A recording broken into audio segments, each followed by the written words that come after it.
Hello, old school gamer 1971 here. Greetings one and all, especially to you, Millie and Lloyd.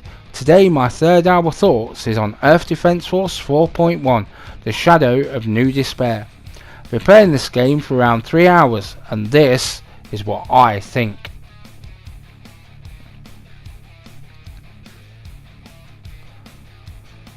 Starting life on the PlayStation 2, Earth Defense Force first and second game. It then had an entry on the Xbox 360, the third game. Then the fourth entry for Xbox 360 and PlayStation 3. Then ported to PlayStation 4. They've made many other games across the generations. Whilst their games are fun, they are also very Japanese, which actually makes it a bit more interesting to me.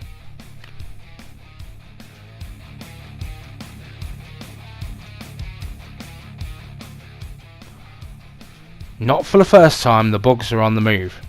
What starts off attacking from below ground is joined with beasts from the skies, the moon to be exact. The giant bugs unify in a fight against us. So does EDF mean Earth Defense Force? Or does it mean instead earthly dropped flatulence?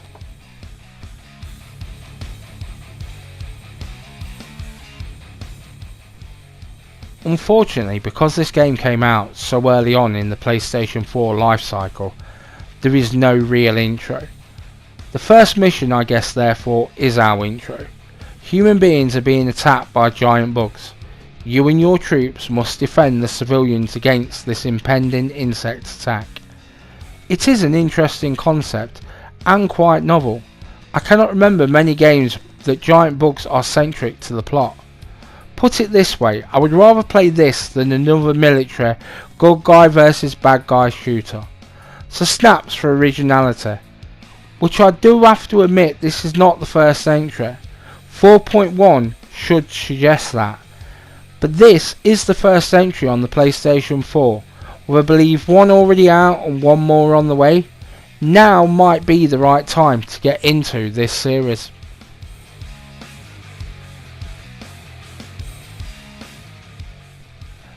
Being honest, not to make any excuses, but it was early on in the PS4 life cycle.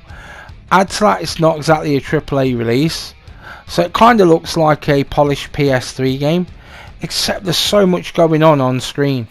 Let's start with the enemy count. Whilst not the best graphics on enemies, it's certainly an almost impressive mount. Add to that your troops and pedestrians wandering around, all of which to shoot. Joking aside, the game looks okay and doesn't really have many dips in the frame rate. Sometimes it's a good trade-off to get more action at the cost of graphics. There is some pop-up and disappearing stuff. The UFO is the main issue here. You take it down, it hits the floor and then it just disappears. This is not quite a AAA, nor is it quite an indie title. However, for all of its shortcomings, I'm going to have to try and get the fifth game for definite.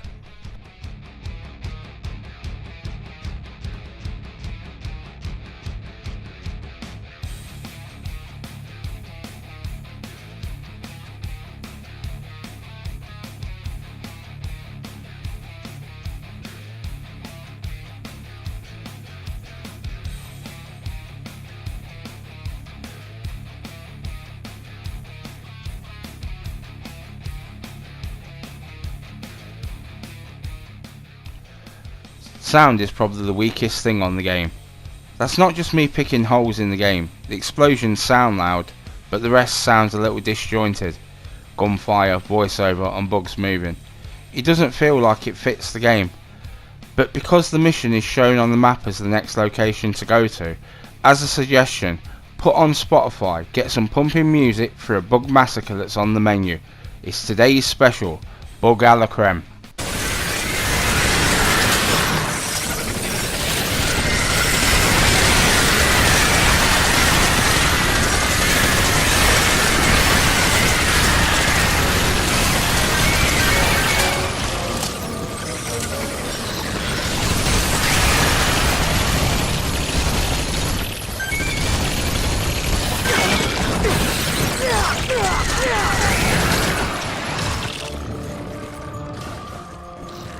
Combat is not overly complicated, understatement. Aim gun and shoot enemies that on the whole are quite weak, so there's no real threat here. A nice range of classes and weapons mix up the combat quite a bit. That means you can make some pretty damn fine teams for co-op. Choosing what plays to your strengths, on or offline, this is a good game. Lots of fun to play. It's a combat centric game and mindless fun. But the blood and sheer number of enemies on screen is impressive. I went well over 3 hours by quite a way, wanting to take on more bugs and get further into the game.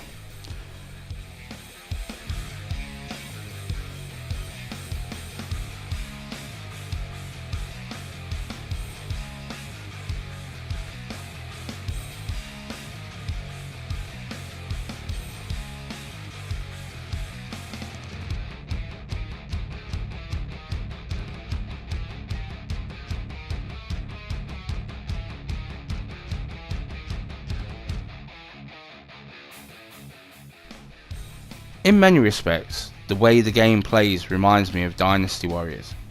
Now I don't mean in controls or mechanics, but in how it makes me feel. Sometimes I want a game with a story, or with a brain, or to be a stealth assassin, or rule a party world, but sometimes, just sometimes, I want to kill things. Like Dynasty Warriors, I like to cause, engage and massacre. To me, this fits nicely into that niche.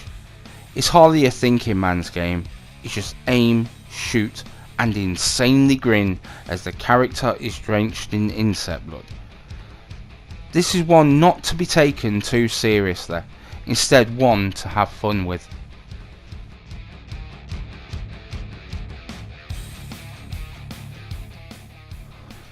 The game allows you to create your own character. There's not much else to say really. The other characters are pretty much wooden and very generic. But you are hardly here for the story, it's all about the action. But let's rewind a little bit. It is impressive, the create mode.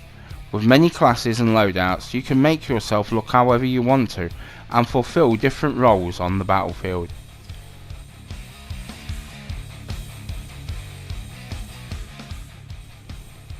Okay, to me there are two forms of atmosphere, one created by story, sound and graphics, the other created by action and adrenaline. But for that the game has to be non-stop action and not too much brain power used. So because this game falls into the latter, how does it fare? Well, for a start the action is hectic. Bonus points because in this game the story is inconsequential. It's all about shooting bugs. But as I said, some days that's all I need. It's short, it's mindless fun. Just don't overthink it.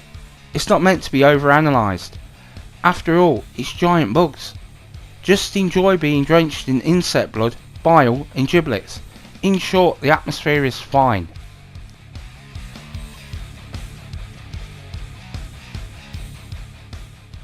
So is this interesting after 3 hours? This is a game I will be playing over and over again. Not for any other reason than it's a bit of fun. Other companies should take note about what a game used to be, or what it still can be. It doesn't need to be a technical marvel, nor a narrative that gives Tolkien a run for his money. It's not that this game has no story, just that it doesn't feel important to the overall experience. You don't even need to be a contortionist at the controls to pull off the special moves. All it needs is to remember that it's supposed to entertain. So who should buy this? Anyone that wants something to take them away from a crappy day at work, or just people piss you off. This makes it all go away. So Earth Defense Force it is.